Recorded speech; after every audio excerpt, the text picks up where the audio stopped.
সভা থেকে রাজ্যের মন্ত্রী শিলুষা বলছেন যে শুভেন্দু অধিকারীকে খেজুরিতে পা রাখতে দেবেন না, বলবেন খেজুরিতে পা রাখতে দেবে না, তার প্রমাণ তো মানুষ দিয়েছে। ভোটে মানুষ দিয়েছে, 2021 সালে দিয়েছিল, 2023 সালেও দিয়েছে। কিছু ছাপ্পাশ্রী পুরস্কার পেয়ে উত্তম বাড়ি কিছু টাকা, তেল বিক্রির টাকা, 2 নম্বরই টাকা দিয়ে এখানে কিছু আমাদের ভারতীয় জনতা পার্টির কার্যকর্তাদের কিনে ভেবেছিল মনে হয় এখানে মাটি শক্ত হয়ে গেছে, আর ছাপ্পা করে দেবী চক্র এগুলো ছাপ্পা করে জিতে ভেবেছিল তিনি জেলা সভাধিপতি হয়েছে, বাকি এখান থেকে হয়তো লিড পাবে। দায়িত্বে ছিলেন, কী করেছে দেখেছে মানুষ। পুরোপুরি আমাদের কাঁথি যে লোকসভায় সবচেয়ে বেশি লিড দিয়েছে মানুষ। ভারতীয় জনতা পার্টির সঙ্গে আছে, তার সঙ্গে আছে। বিজেপির যে সমস্ত মহিলারা যারা বিজেপিতে ভোট দিয়েছে তাদের লক্ষ্মীর ভাণ্ডার আগামী দিনে বন্ধ করে দেওয়ার নিদান দেবেন। সে তো ওনাদের এরকম তো অনেক ভাঁওতাবাজি চলে, বন্ধ করে দেখুক, দম থাকলে দেখুক, বন্ধ করে আমরা বাকিটা বুঝে নেব। খেজুরির মানুষ বাকিটা বুঝে নেব। উনি যদি সত্যিকারের মন্ত্রী বা একজন জনপ্রতিনিধি হন, এমএলএ হন, যদি আইনটা উনি বোঝেন, তাহলে আইনের বাইরে গিয়ে কথা বলতে পারেন না। তাই আমি বলবো হয়তো কোনো নেশা করে এসব কথা বলেছে, এরকম বন্ধ করা যায় না। মা বোনেদের কোনো একটা প্রকল্প চালু হলে কোনো বিধানসভা বা কোনো জায়গায় বন্ধ করে দেবে, এগুলো নেশাখোর ছাড়া আর কিছু মাতাল টাইপের কথাবার্তা। আমার মনে হয় না এগুলো মাতলামি করা ছাড়া অন্য কিছু হয়েছে।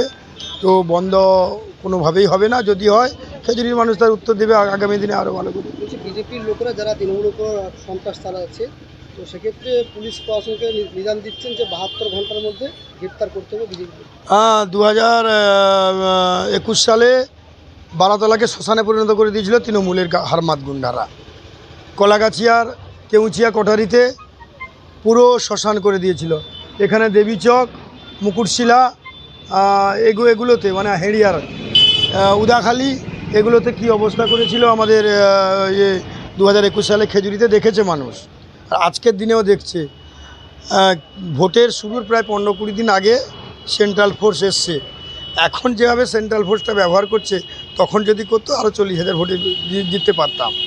এই ভোটের গণনার দিন 12টার সময় কোনো একজন তৃণমূলের বাবুর ফেসবুক থেকে এলো উত্তম বারিক 74,000 ভোটে এগিয়ে আছে।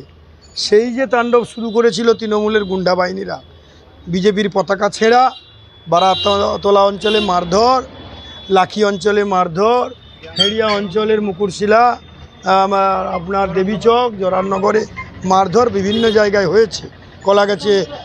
কলাগাছিয়া অঞ্চলের কোটারিতে অনেক জায়গায় মারধর হয়েছে। তাই সেগুলো মানুষ সাক্ষী আছে।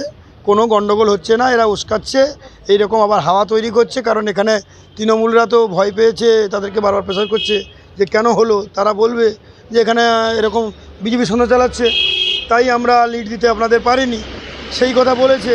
তো তখন লোককে তো দেখাতে হবে। আর শুভেন্দুবাবুর গড় 1-2 বার এসে যদি একটু না বক্তব্য দেই, তাহলে হাইলাইটস হবো না, মানে খবরের শিরোনামে থাকবো না। শুভেন্দুবাবুকে গালাগালি, বিজেপিকে গালাগালি। জেলা সভাপতি পুলিশ কর্তা বলছেন যে মারের পাল্টা বদলা মার। তিনি তো একটা গুন্ডার মুখ থেকে আর কি ভালো কিছু আসবে? ওনার কী ডেজিগনেশন আছে বলুন তো? এ পর্যন্ত কী জনসেবা বা কী করেছে? গুন্ডাগিরি করে তৃণমূলের স্থান পাওয়া যায়, জেলা সভাপতি হওয়া যায়, সেটাই করেছে। ওনার কাছ থেকে আর ভালো কি আশা করি?